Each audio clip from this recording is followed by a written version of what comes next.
Next opponent, please.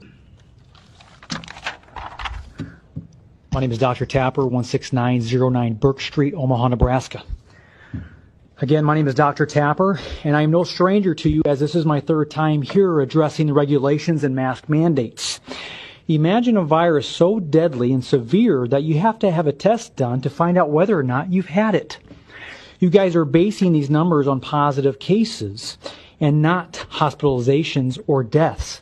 That's what you should be basing those off of. The numbers are hyperinflated by false positives and the never-ending doom and gloom from the mainstream media. I was taught that fear is the fire that fuels the furnace of disease. And when will this fear-mongering stop? It is terrifying to me to think how easily this mask mandate could turn into a vaccine one. You see, I follow the vaccine narrative very closely, and I have been for the last decade. I have witnessed firsthand the damages that can occur after a vaccination, conditions like transverse myelitis or Guillain-Barré. I have met many families that have lost a child to vaccine injury. Injuries are real and not rare.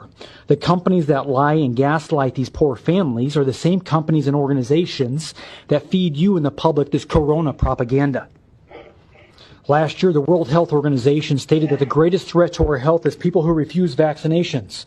Shortly after that, the ACIP for the CDC stated that they cannot force vaccinations, but they could force compliance. How are they going to do that? I don't wear a mask anywhere I go. And the public shaming that occurs is beyond humiliating. I have been refused business, and on some occasions I couldn't enter the store. If the mask mandate turns into a vaccine mandate, you will not be allowed to go back to work, earn a paycheck, renew your driver's license, or function in everyday society without proof of the vaccination.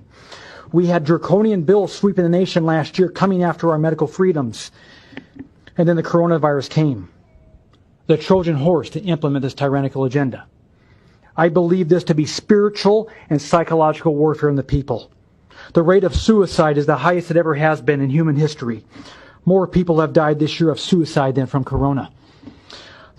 The National Alliance on Mental Illness Helpline has seen a 65% increase in calls and emails since March. In other words, the vast majority of health, emotional, physical, psychological, and financial hardships now faced by citizens are not due to COVID-19. They are due to ongoing catastrophic lockdowns, restrictions, and policies imposed by unaccountable, irrational governments. Since when is it your job to pass legislation on health?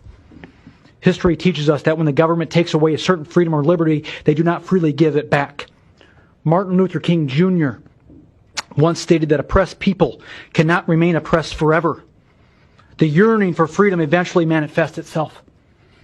We are 6 months into this circus that was supposed to be 2 weeks to flatten the curve. I pray to the good Lord above that the people wake up and realize that we're not dealing with a temporary inconvenience here, but we are headed into a full-on medical dictatorship. Thank you.